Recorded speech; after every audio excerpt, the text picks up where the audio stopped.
Halo semuanya, kita ketemu lagi dalam mata kuliah Intermediate Accounting atau Akuntansi Keuangan Menengah 2, yang mana seperti janji kita minggu lalu bahwa hari ini kita akan belajar tentang liabilitas jangka pendek, provisi, dan kontingensi.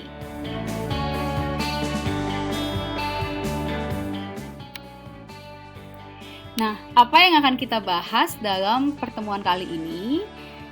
Yang pasti pertama kita akan memahami terlebih dahulu apa itu liabilitas dan liabilitas jangka pendek itu sendiri. Kemudian jenis-jenis liabilitas jangka pendek apa-apa saja, serta bagaimana pengakuan, pengukuran, jenis umum dan pengungkapan terkait provisi. Dan kita juga akan membahas secara singkat tentang liabilitas dan aset kontingensi. Nah, langsung saja. Di sini kita flashback kembali tentang apa itu liabilitas. Materi ini saya sadur dari buku pegangan kita semua yang kita gunakan bersama-sama, yaitu IFRS karangan Kiso dan kawan-kawan, di mana dalam buku tersebut disebutkan pengertian liabilitas. Sebenarnya teman-teman sendiri sudah tahu ya pastinya, namun ini saya flashback sedikit tentang liabilitas sebenarnya apa. Liabilitas itu adalah kewajiban dari suatu perusahaan yang mana kewajiban itu ada karena adanya peristiwa masa lalu. Nah, peristiwa masa lalu itu apa? Peristiwa masa lalu yaitu seperti pembelian barang atau misalnya pembelian aset, ya, aset tetap, ya. Nah, kemudian karena adanya peristiwa tersebut, maka butuh ada penyelesaian, di mana penyelesaiannya ini diharapkan mengakibatkan adanya arus keluar atau pengeluaran dari sumber daya perusahaan yang mengandung manfaat ekonomik. Dari pengertian ini, kita bisa mengambil 3 ciri utama yang merupakan hal pokok yang perlu kita ingat tentang liabilitas. Yang pertama adalah bahwa liabilitas itu merupakan kewajiban saat ini dari suatu perusahaan atau kewajiban kini, yang mana yang kedua, kewajiban tersebut itu timbul dari peristiwa masa lalu. Dan ciri yang ketiga yaitu bahwa peristiwa tersebut mengakibatkan adanya arus keluar dari sumber daya milik perusahaan berupa kas, barang maupun jasa. Nah, yang terpenting dalam liabilitas ini ialah fitur waktu pembayarannya, di mana karena adanya waktu pembayaran ini kita jadi bisa membedakan yang mana liabilitas yang termasuk liabilitas jangka pendek dan yang termasuk liabilitas jangka panjang.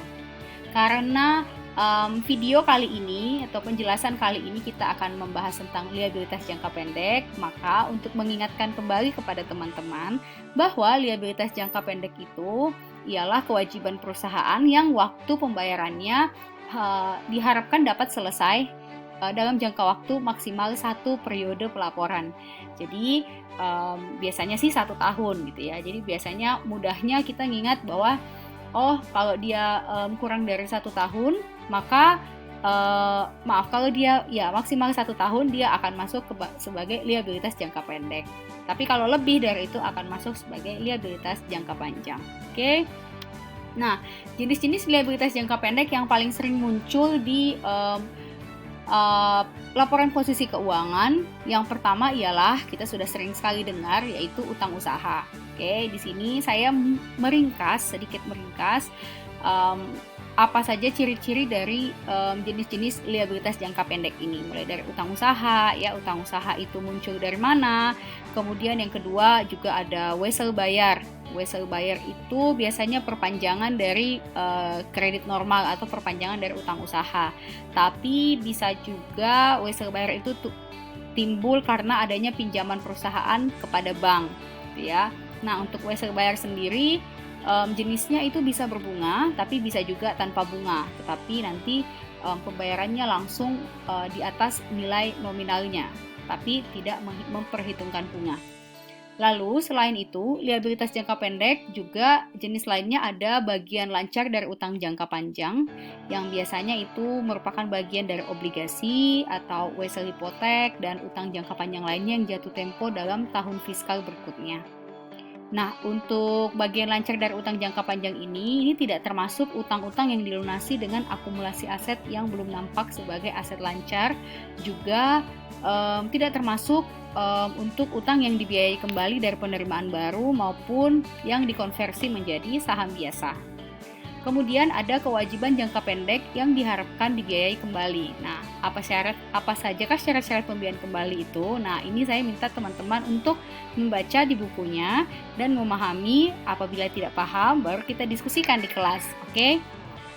Lalu, nah, di sini saya memperlihatkan kepada teman-teman untuk mengingat kembali saja contoh-contoh transaksi, dan saya minta untuk teman-teman mencoba menganalisa transaksi tersebut. Oke, di tanggal 1 September misalnya, ada pembelian barang dagangan dari Orion Company secara kredit senilai 50.000. Kita ingat, fokusnya adalah bahwa kalau terjadi pembelian secara kredit, maka yang diakui atau maka ini merupakan transaksi apa? Oke, ini adalah transaksi utang. Oke. Kita abaikan dulu syarat-syarat berikutnya, tetapi yang penting kita tahu bahwa ini adalah transaksi utang. Utang saldo normalnya di mana? Di debit atau di kredit?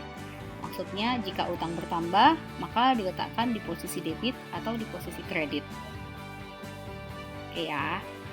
Lalu di tanggal 1 Oktober dikeluarkan wesel senilai $50.000 dengan jangka waktu 12 bulan dan berbunga 8% untuk membayar utang dagang. Jadi, sekali lagi, wesel itu ialah utang yang muncul sebagai perpanjangan dari utang usaha. Jadi, kadang orang tidak mampu membayar utang usaha pada jangka waktu yang sudah ditentukan. Nah, ketika dia tidak mampu itu, maka dia menerbitkan wesel atau janji kan. Tadi kita sudah lihat bahwa wesel itu adalah janji yang sifatnya tertulis dan di dalamnya bisa ada bunga maupun tidak ada bunga. Tapi biasanya kalau tidak ada bunga, nilainya akan lebih tinggi daripada nilai nominal utangnya. Oke, nah tanggal 1 Oktober ini merupakan transaksi untuk wesel bayar. Jadi posisinya di mana? Debit atau kredit? Kalau ada penambahan penambahan wesel bayar atau penambahan liabilitas. Oke, posisinya di kredit ya. Jadi untuk 1 Oktober dia membayar dengan menggunakan wesel. Artinya utang dagang yang dari tanggal 1 September itu lunas. Maka yang didebit adalah utang usaha atau utang dagang didebit, dan yang dikredit adalah muncul wesel bayar. Selain itu nanti juga akan bisa dibuat beban bunga atau pencatatan beban bunga untuk wesel bayar itu sendiri. Lalu tanggal 1 Oktober dipinjam lagi 75.000 dari Shure dengan menandatangani wesel tanpa bunga 12 bulan senilai 81.000. Oke, nah ini saya harapkan akan dijelaskan oleh teman-teman yang akan presentasi sehingga semakin terlihat apa perbedaannya dari wesel bayar tanpa bunga dan wesel bayar yang berbunga. Oke, sambil dipikir-pikir kita lanjut ya ke jenis liabilitas jangka pendek yang lainnya.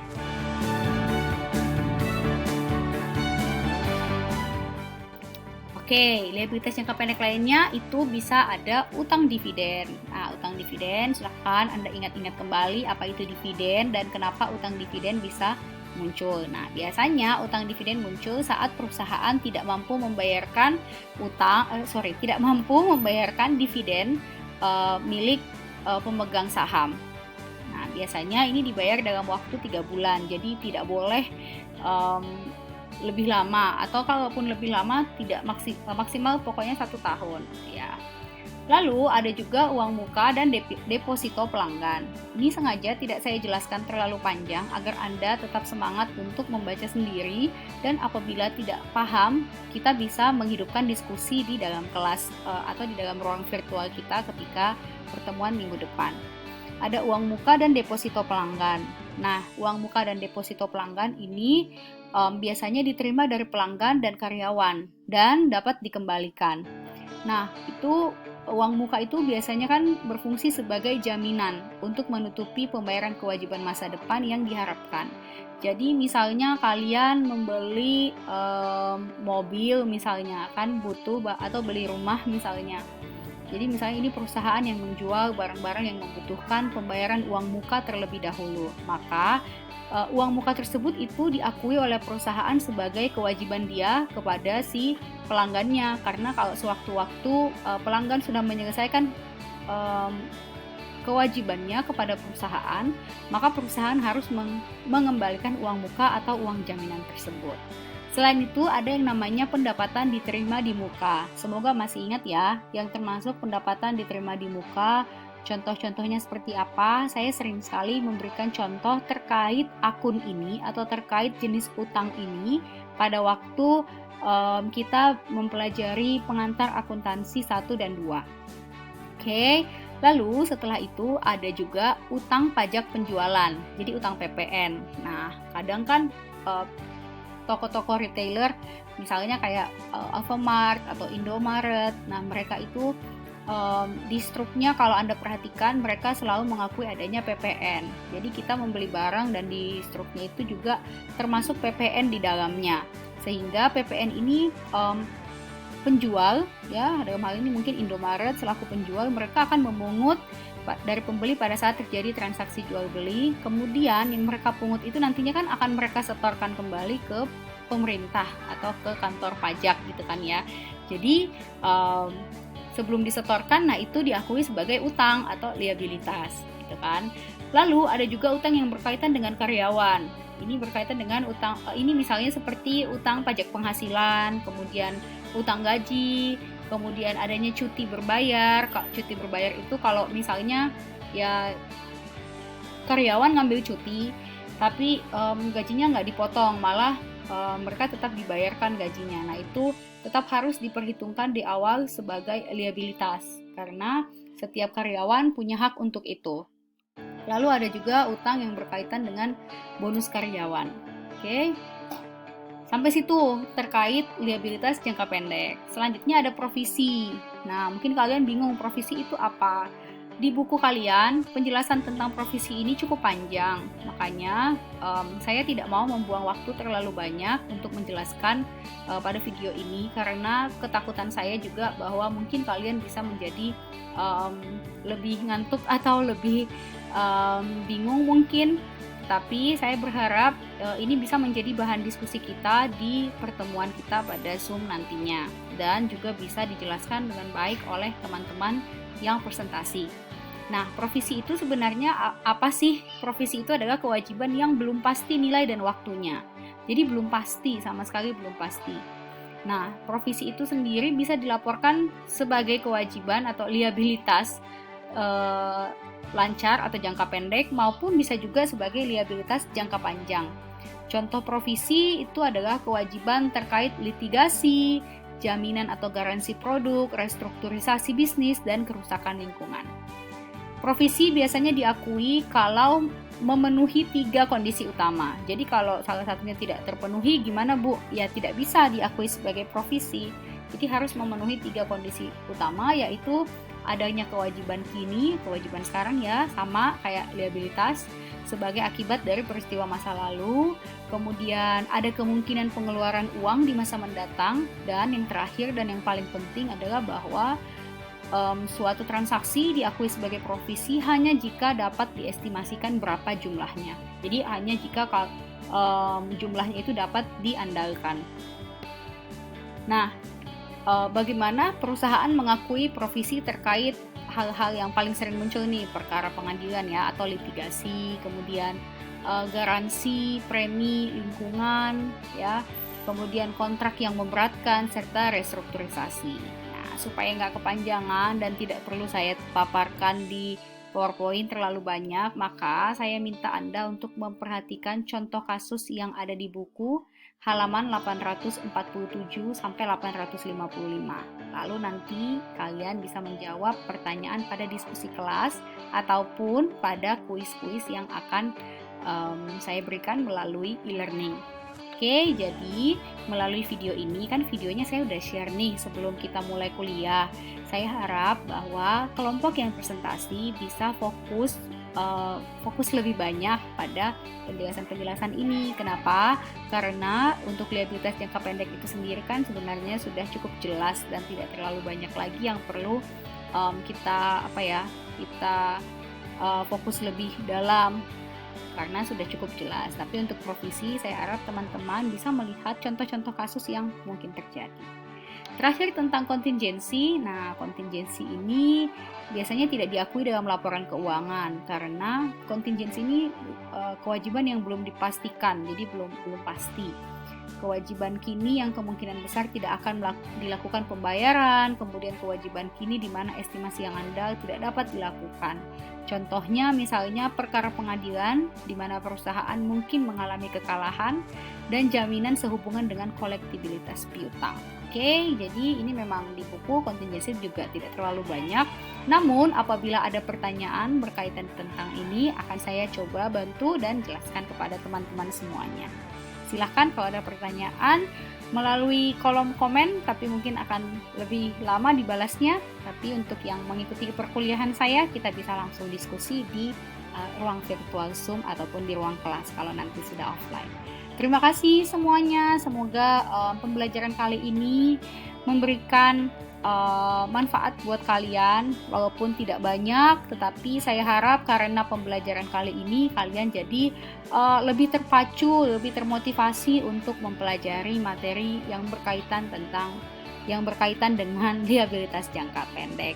Sampai jumpa semuanya, tetap sehat, diberkati sama Tuhan dalam proses pembelajarannya. See you di pertemuan selanjutnya.